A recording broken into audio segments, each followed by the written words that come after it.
Uptake of cloud services in the Kenyan market is on the rise on the back of high levels of internet penetration, and IT company Oracle Kenya is focusing more on creating an interest among their SMEs. Gilbert Saggia, the country manager, joins us now.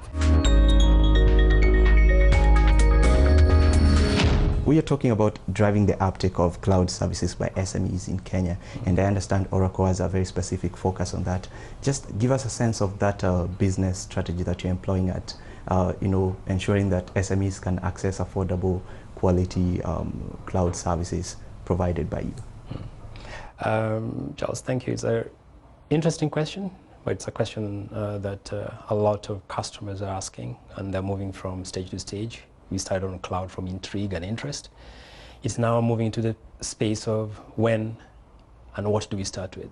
So for us as business people, it's getting much more interesting than ever before.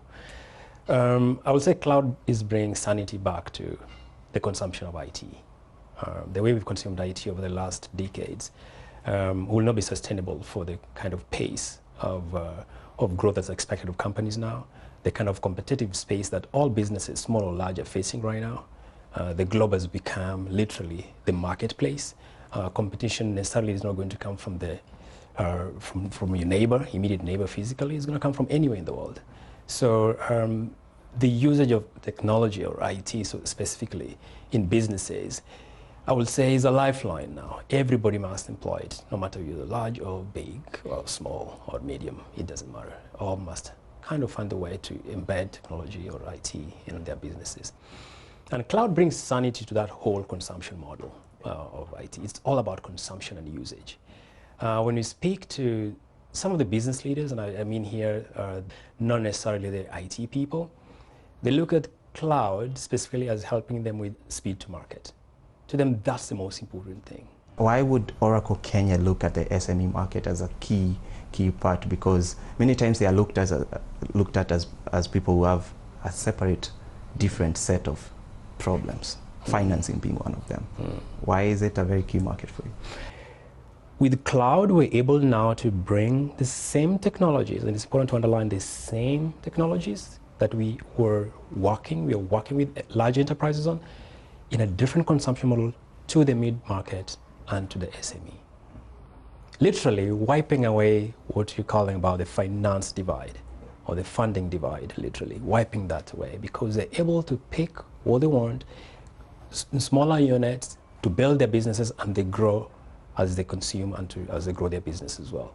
The other part it brings to it is the need for expertise. That's another big divide that has existed between the large enterprises and the mid and the smaller ones. The kind of expertise needed to keep these innovative engines going from an IT perspective has been tremendous as an investment and as a resource pool, and the churn that happens when you have those kind of expertise. So cloud brings a model that says all that is pre-built, you just take what you need, and guess what? It's somebody else's business to keep the green lights green, not yours. So you can literally run a data center with one person who literally doesn't even care where the data center sits.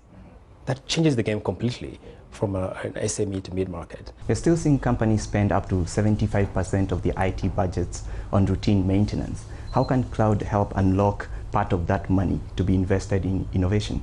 Yes, it does.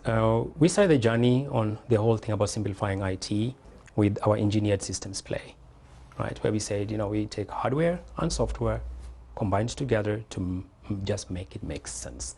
And we saved a lot of footprint for our customers, and how this works together to literally simplify that whole entire IT space and reduce costs.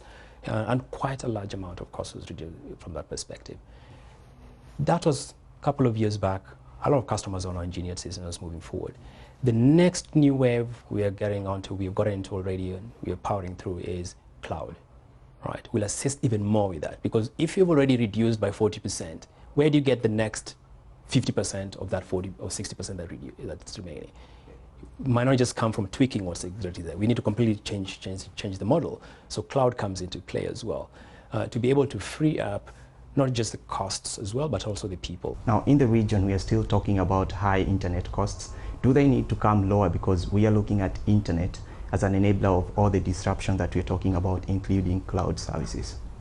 Accessibility, especially with mobile and mobile technologies being almost everywhere, with the various 3G and 4G networks now, and almost all the operators on full front on 4G.